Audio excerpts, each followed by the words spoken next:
atWork Australia would like to acknowledge the traditional custodians of the lands and pay our respect to elders past and present. This podcast is being recorded in the southwest and Western Australia, which is land of the Noongar people. We'd also like to pay our respects and acknowledge the traditional custodians of the lands from wherever you may be listening from.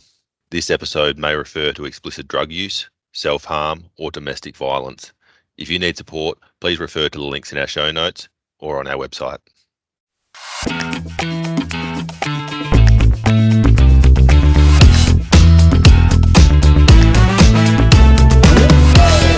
Hi everyone, welcome to another episode of Candid Conversations with Shaun. In this episode, we speak to one of atWork Australia clients, Dimitrios. He speaks about his life journey and explains that how his drug addiction has forced his life to spiral out of control from being homeless, going to prison. And he speaks about how his relationship with his job coach has really helped him to be able to turn his life around and is now on a good path and progressing towards employment. Hope you guys enjoyed this episode. And as always, to find out any more information about anything we talk about, please check out the links in the show notes. Thanks so much for coming in and having a chat with me about your journey and experience with atWork Australia. Really appreciate you taking the time. That's all right. If you don't mind, be able to give us a bit of a background into your story and life journey? I'm 42 years old. When I was about 22, I split up with my fiance. Due to the de facto law, I had to basically give her half of the fortune that I had inherited and created on my own. So I had to give her half of everything. I basically caught her with my best friend in my house, in my bed. So kind of lost it, went off the deep end, started doing drugs, drinking. And yeah, after that, I became a addicted heroin addict. And basically from that time on, I thought the world owed me something. So if I didn't like something he said, I'd get aggro, I'd have no respect. Wow. Yeah, which spiraled out of control. What type of person were you before the split? Were you an aggressive person then, or the aggression sort of come afterwards? No, the aggression came afterwards. I'm a humble person by nature. I don't like confrontation, but after that, I just couldn't care. I was on a path to self-destruct, basically. Yeah, you just couldn't understand why the things had turned out the way they had in your life, and you were angry at the world, I guess. Yes, correct. You went down this pathway of starting taking drugs, alcohol, and you said you were hooked on heroin. So what does this all start with? Did it start with marijuana like we hear as a gateway drug, or what was it? Yeah. Like I had started, I had been smoking weed on the weekends and stuff. It wasn't a daily occurrence. But after the split, it became a daily occurrence, drinking a bottle of scotch a day, 2 bottles, and then jumping in the car and going for a drive high and drunk and ended up riding off like 6 cars. I was going to say, and you managed to walk out of all these accidents. Yeah, well, one of them I was in a wheelchair for 6 months, so I had to learn how to walk again. What did you do then? Well, that was sort of the wake-up call that at that time I rear-ended a car that had kids in it. That was sort of the wake-up that, this isn't on. You can't live like this. You're going to end up killing someone else, not yourself, Yeah. And you say you had to learn to walk again. So what did you fracture this, broken back? What was the situation?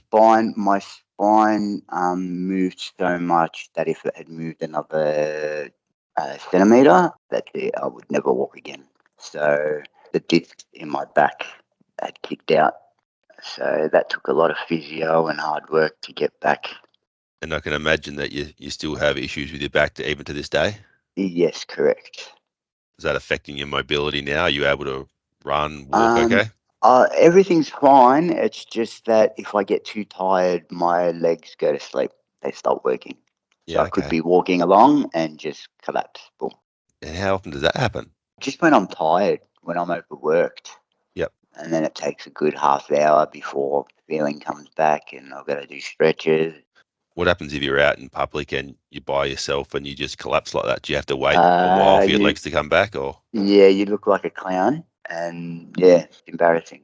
You mentioned that you become a heroin addict for, was it 20 years, did you say? I'm still a heroin addict. I'll never stop being a heroin addict. So I'm a recovering drug addict. Do they say once you're a drug addict for life and you're always just trying to stay in recovery? Yes, correct. And can you tell us, what was your life like during these years? Dark and grim. I was on the street. I was living in a car park stairwell. All my family bridges got burnt. No one would trust me anymore because I'd deal and, start fight. If you didn't give me what I wanted, I'd just get aggressive.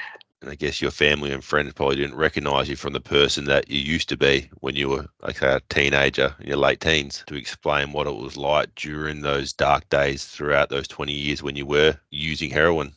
Yeah, they were very, very, very, very hard times. Like I said, I had changed so much that people didn't recognize me anymore and they didn't trust me anymore. So I had no one sort of to lean on. Everyone sort of washed their hands clean of me. And you mentioned that before that you were living in a car park in a stairwell. hmm Would you go back to this same place every night, or how would you? Yeah. I'd have to get in there before 10 o'clock because it Yeah. was a car park that closed at 10. So I'd have to get in there at 10 and then sort of play cat and mouse with the security guard till he left. So And then they, I'd be they able didn't to know hit. you were in there.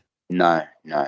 I'm pretty sure they had a feeling, but yeah, And it how long was did you do that for? 6 months in the car park and then another 6 months in an abandoned house. And And finally, I found a room through some other people on the street and and managed to get into a room. wow, how were you able to find food and water throughout these times? I mean, while you're living in a car park.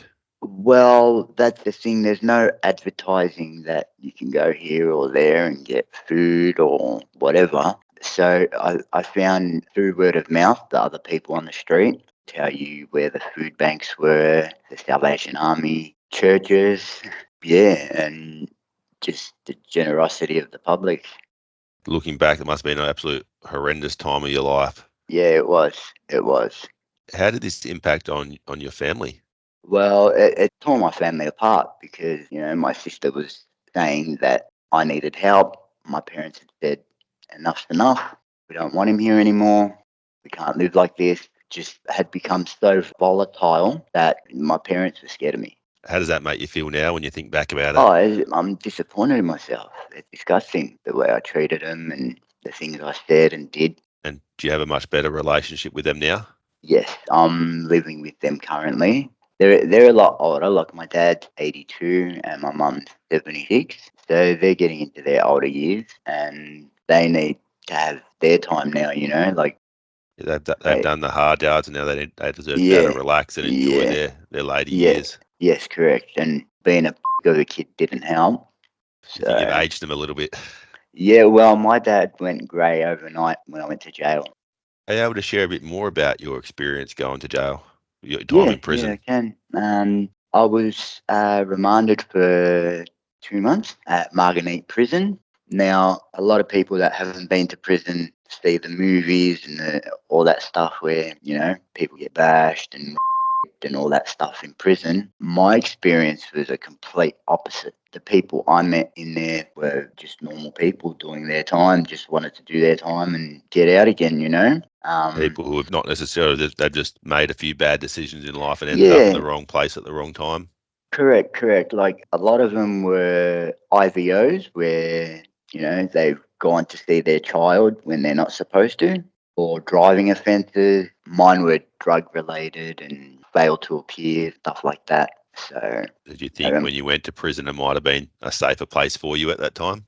well, yes, at that time it was sort of towards the end of the peak of all the bull that I was doing and going through, and being in jail got me clean because in there they don't, unless you are on the program already, they don't put you on a program in there. Okay.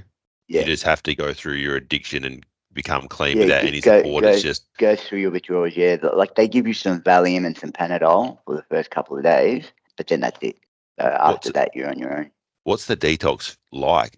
Is it a painful process? Okay, I'll explain it this way. If you get a butter knife Yep. and scrape it along your leg, Yep. where your bone is, where your shin bone is, that's the feeling you have all over. Oh wow. So And it's like your bones are crawling. and how long does that last for? 2, 3 days, then you got the throwing up and the diarrhea and the weakness, not able to eat, the headache, the no sleep. Is that what drives people to go back and use again to get rid of that feeling? It hurts so much that you're scared of, Feel it going again. through withdrawals. Yeah, Yeah. yeah. So how long were you in prison for?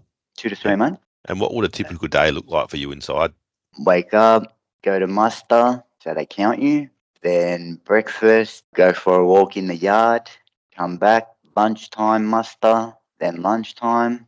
Then, depending on what stage you're at, if you're withdrawing, you just go eat and go back to bed. Shower, count, eat, back to bed. Yep. I found after about a week, I started walking the yard more, started going to the gym in between mustering because there's one at breakfast, one at lunch, one at dinner, and one before bed, which is at And about 8 o'clock. so what's mustering? Is that where you all come together and get a head Yeah, count to make sure everyone's accounted for? you stand next to your cell at the door and they just count you. Did you have to share a cell? Yes, the majority of cells are two people. There's one people cell, but also there's cottages where there's 6 people to one cottage. They call them cottages because they're And separate. how do they decide who goes into a cottage or who goes into a pod? It's sort of random. If you know someone, you can sort of say, look, I know someone there. Can I arrange to be put in there once there's a space? Because don't forget, people are coming and going every day. Yeah, yeah. So if you can put in to transfer to another pod or another cottage, you can, because you might be having problems with your cellmate. They don't want to create environments where there might potentially be violence as well. Yeah, exactly. And so when it come time to leave prison, what did you do next with yourself? Well, I got out of prison and basically just floated around for a bit. Did a few jobs here and there, like mowing the lawn or, factory work, a bit of painting I've done. You name a job, I've pretty much done it. I got out during the 2 months in prison. I had to make a lot of promises to my parents, which I don't think I've kept a lot of them, but the bulk of them, like the no drug taking, being a good person or just civilized person, not good, just be civilized. Yeah, those ones I've kept. And so you haven't taken drugs since you've been out of prison? I smoked a bit of weed here and there, but I've relapsed a few times. I'm not going to deny that in the last 10 years I haven't relapsed because I'd be lying to myself. But it wasn't a lapse, it was a relapse. Apparently there's a difference. A relapse, you do it once and then you stop, whereas a lapse is you continually do it until someone else intervenes. And you get back into your old habits and the old pathway. Yeah, exactly. And can you tell me about how did you end up coming to atWork Australia for support? Basically, what happened was because of me losing my stuff at people and things like that, like I said, people got scared of me. So a lot of the job agencies I felt weren't respecting me the way I was supposed to be respected. So a lot of places I'd get into arguments or fights with the people who ran it. Did you feel they were trying to force you to do something you didn't want to do? Yes, correct. Because it was, you have to look for 40 jobs and you've got to do it by this date. And I wasn't in the frame of mind yet to do that. You know what I mean? Yeah, yeah. Plus it was part hand in hand with me relapsing as well. It just brought back all these bad habits. A timing issue as well. You've just started to relapse and these people were trying to make you do things you didn't want to do.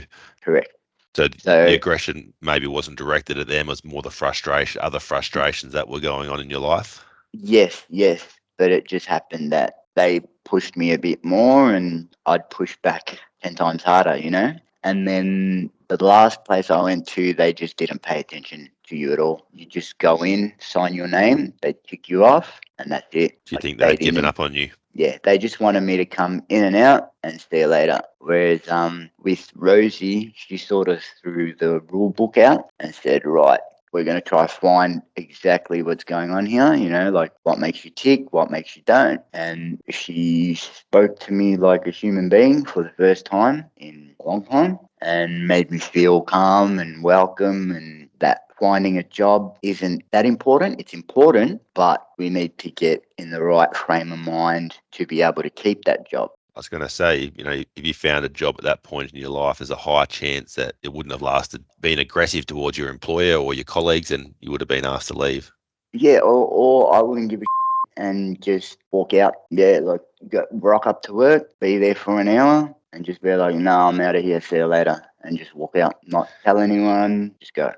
And how long have you been working with Rozy for now? It's been, I think, 2 years, maybe more, but because of COVID.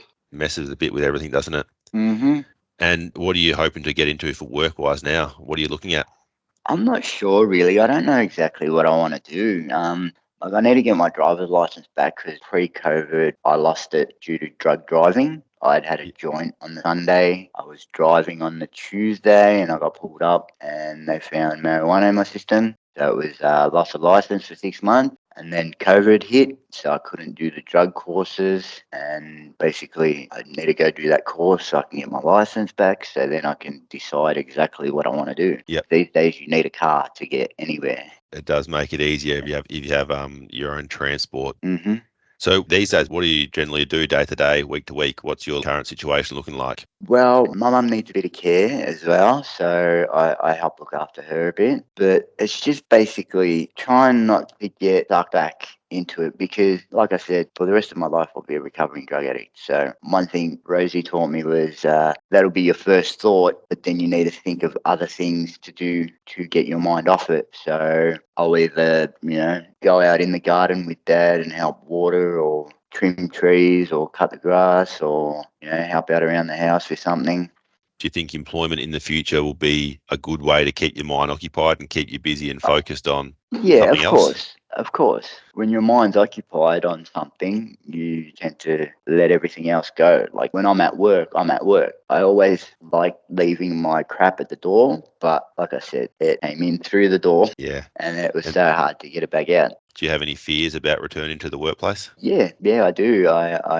My fears are that I won't be able to complete my job properly, because depending on the job, depending on how tired I get, like I said before, I can collapse Yeah. anytime, and Because that scares me because if it happens with an employer, they might just say, you know what, you're too much of a risk. that's why when you work with Rozy and atWork Australia, we can help you to find that right employer who can provide you with that flexibility that you need to be able to be successful in the workplace. Yes, and like I said, with Rosie, she's become part of the family. Like she'll ring up and say, hey, how you going today? Just even though it's my appointment in 2 weeks, Yeah.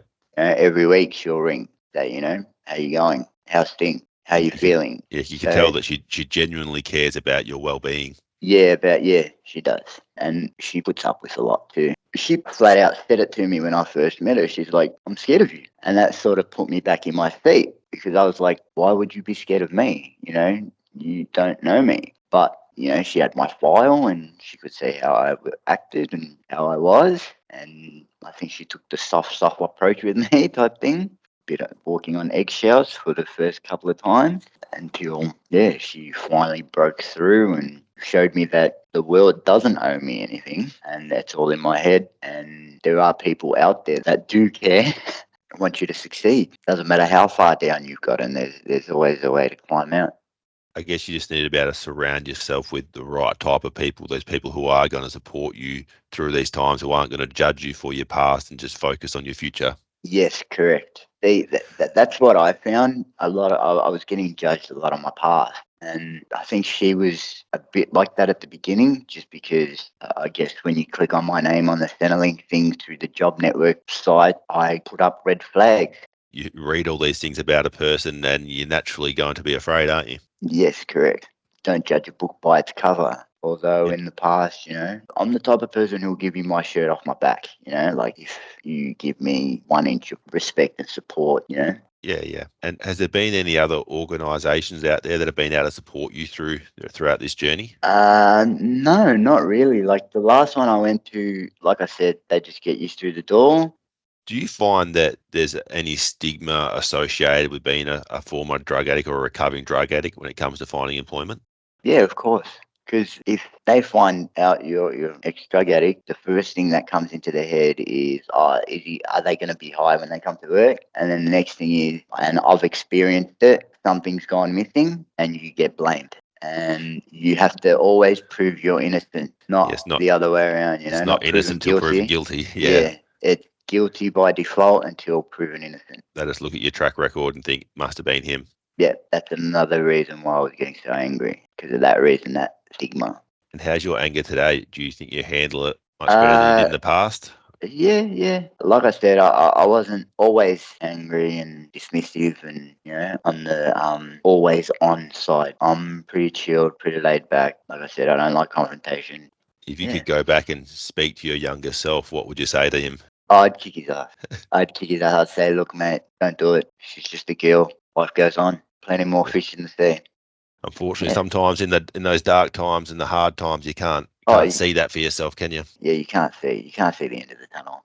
What would your advice be to anyone out there who might have their own battles with addiction or going through a rough time? What would you say to those people? Keep trying. Every time you try, you get closer. Like, I didn't stop using. I didn't say, all right, I'm not using again, and that's it. It's been a 10-year in the making thing, you know? Now, for some people, they might wake up and say, that's it, I'm done. Other people, it's a lot harder. I'm one of those people. It was a lot harder, you know? I guess a lot of people who have been a drug user to the extent that you have don't live to tell the tale. So I guess you're one of the lucky ones in Yeah, reality. that's another thing. Yeah, yeah, exactly. And to be quite honest, I should be dead. Yeah. You know, I shouldn't be here. And if Rozy hadn't sat down and spoken to me, I probably wouldn't be here. Yeah. It was at the point that I just wanted to end it all and not be here anymore. Well, So I'm glad that you were able to walk through that door and meet mm, Rozy when you did. It sounds like she's had a massive impact on your life. yes, she has. She has. One last question, Dimitrios. What would Mhm. your advice be, or what would you say to employers out there who may have hesitation around giving a person who has had a challenging background or challenging past an opportunity? Just give them a chance. Yes, I know in the past that, like on paper, they might look bad, but in actual fact, they might be the nicest person you've ever met. You just don't know. So give that person an opportunity to prove themselves. And yeah, that's it, really. You can't judge a person by their past. You just got to give them an opportunity and Yeah. try and make their future brighter. Yes, exactly. Exactly. Well, Dimitrios, thank you so much for coming in today and having a chat with me. I really appreciate Thank you. That's all you right. sharing and learning about the journey you've been on. That's all right. No dramas. Thank you. Thanks everyone for tuning in for another episode of Candid Conversations with Shaun. I really hope you enjoyed this episode as I really enjoyed my conversation with Dimitrios. As always, to find out more information about anything we've discussed, check out the links in the show notes and we'll catch you next time. Thanks for joining us.